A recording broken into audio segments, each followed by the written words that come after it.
Hello, grade 11. This is a psychology session for you. It's about thinking.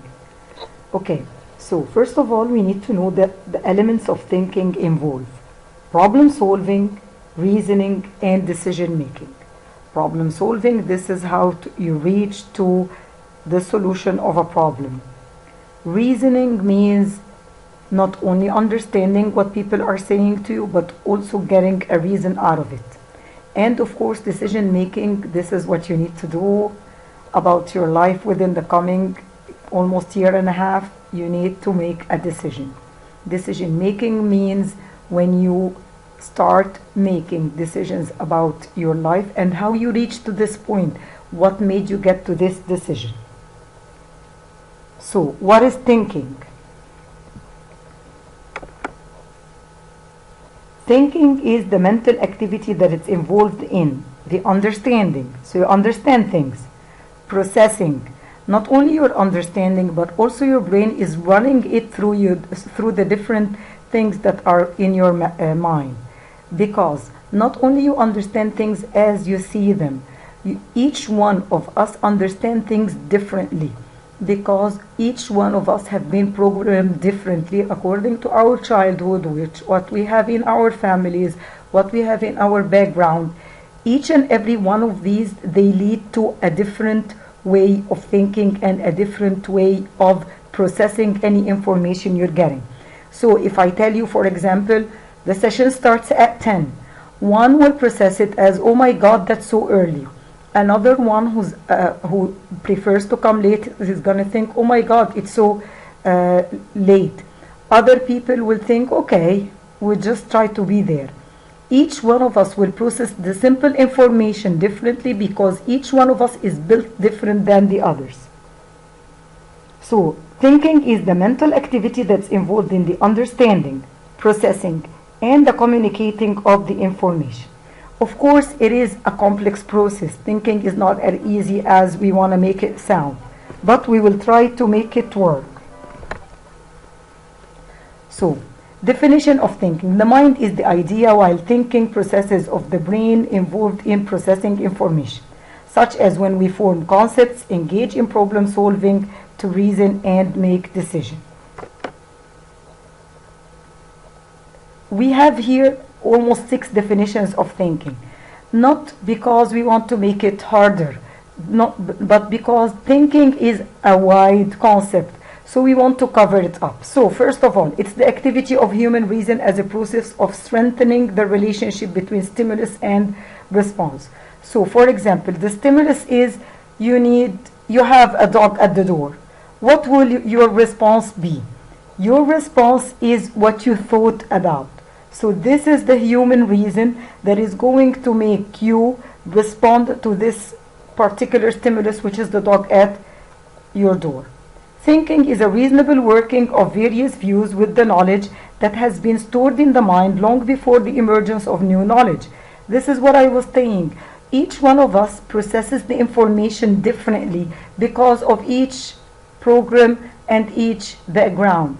I'm programmed, for example, to be a doctor. So every time I'm going to listen to someone talking about being a great engineer, I'm going to tell myself, but being a doctor is even better. So I'm using my programming to process and understand what you're saying. You're doing the same. You use your programming to process and understand what I'm saying. Number 3, thinking can be interpreted to remember something and questioned whether there is a relationship between what's intended. This is almost the simplest form of thinking. When I tell you what's the name of this thing, and what you know is this is a desk. This is the simplest form of thinking when you remember something, but this is not the actual aim of thinking. Thinking is processing information mentally or cognitively by rearranging the information from the environment, and the symbols are stored in the memory of his past. Again and again. It always has to do with 2 things. Things that are around you and then how your brain and mind is seeing them.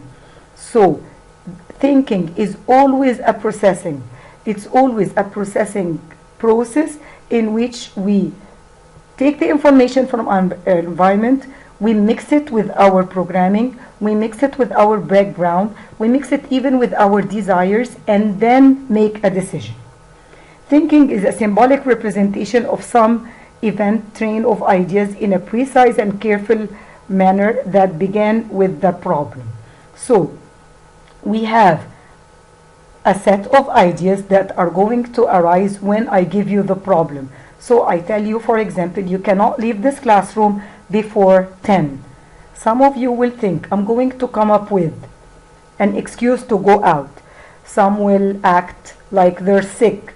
Each one that wants to leave the classroom before 10 will come up with a reason in order to leave the classroom before 10.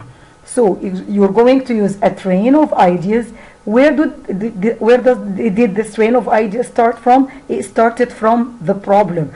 I caused the problem by telling you no one's leaving before 10. So you started thinking about it.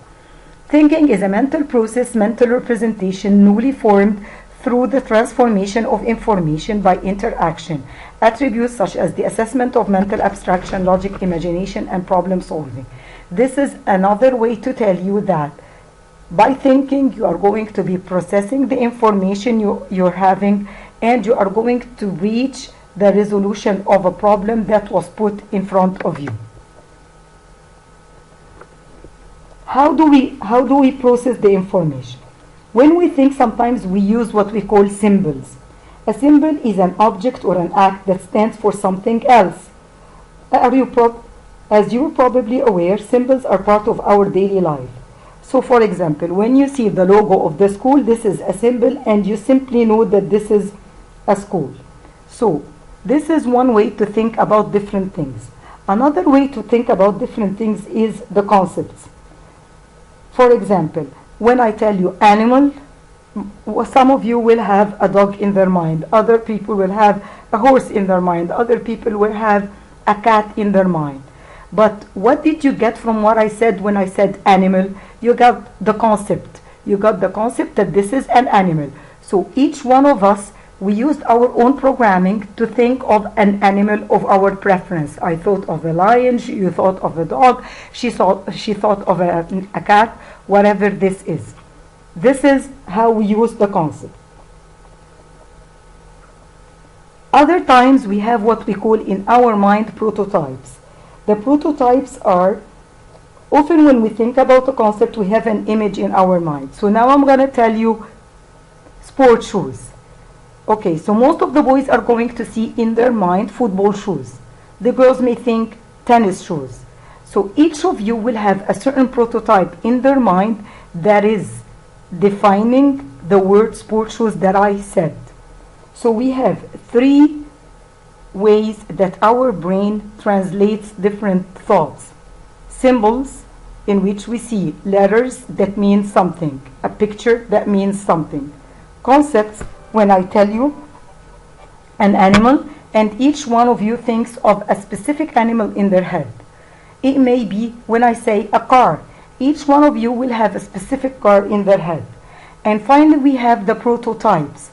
Again, the prototypes means the simplest form. Whenever I say shoes, you are going to think of this prototype. What types of thinking we have?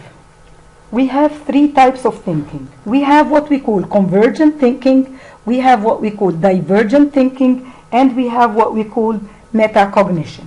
We will start here talking about the processes. Okay, understanding the information. Understanding, which is formed through 3 stages. How do we understand the different information? We'll get to convergent, divergent, and metacognition very soon. So, analysis. The first way to understand the information is the analysis of the characteristics of similar objects. Again, as we said, I tell you animal, you think of a dog. This is the concept. Comparison.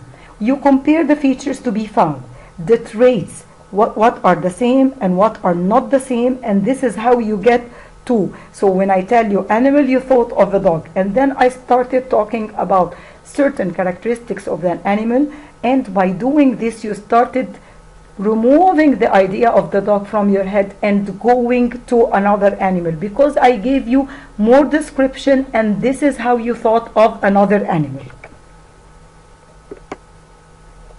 Opinion formation. The formation of opinion is to form relationship between two terms or more. So I tell you, students shouldn't be late on school days. This is my opinion, okay? You start putting the information into your head and you start processing it. The opinions expressed in the language called the sentence, which consists of basic sentence, the title and the subject. The opinions could be affirmative, okay? As saying, for example, this guy was very clever. It could be a negative opinion. I didn't like the way you did this or that. Or it could be just a modality. When I tell you, it's gonna rain today. This is just an opinion. This is not real fact.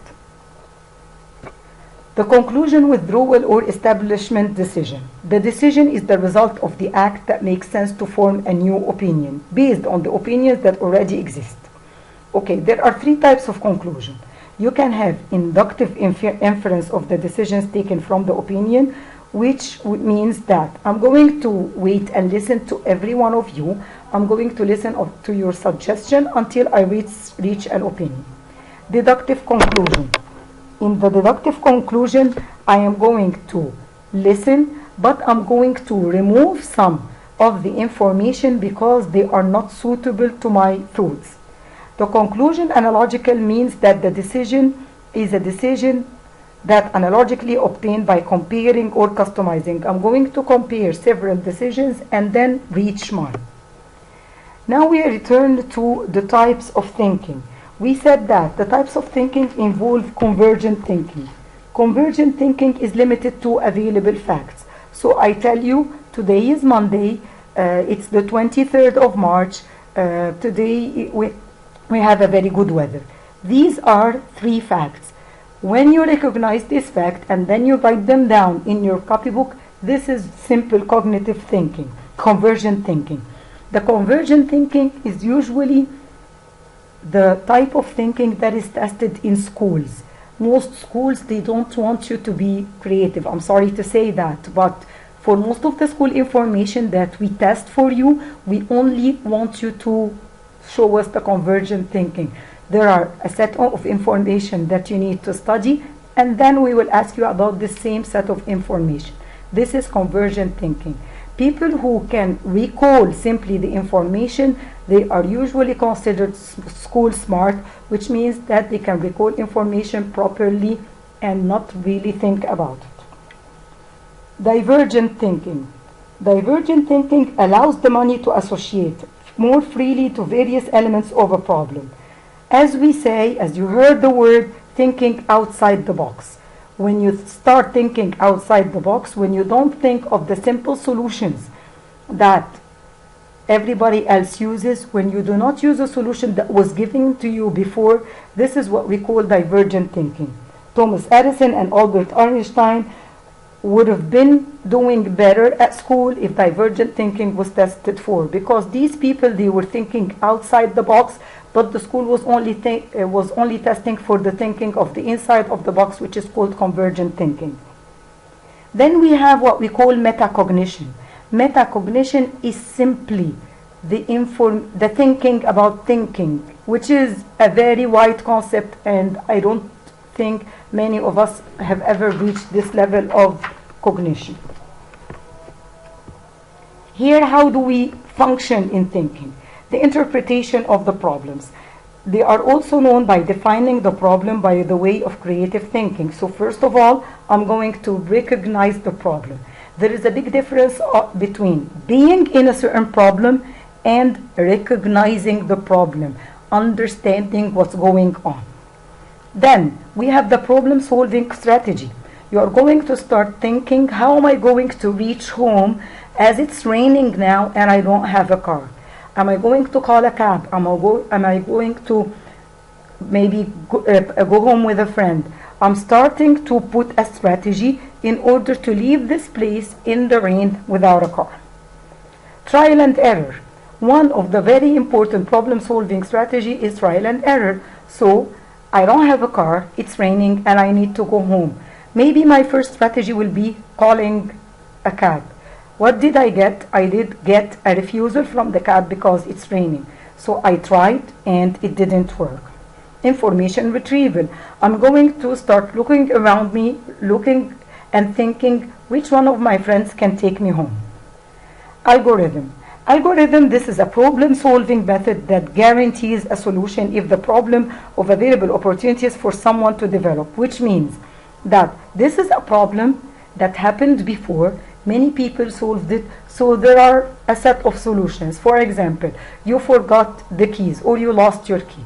The first solution is to call one of your brothers or sisters who might have the key. Make sure someone is home. And maybe the worst case scenario will be to break the key, the lock. So these are solutions that were there before. You did not create a solution. This is what we call an algorithm. There were a map that provided the solution before, and all what you did was to follow it. We're going to stop here before the heuristics, and we're going to continue it next week.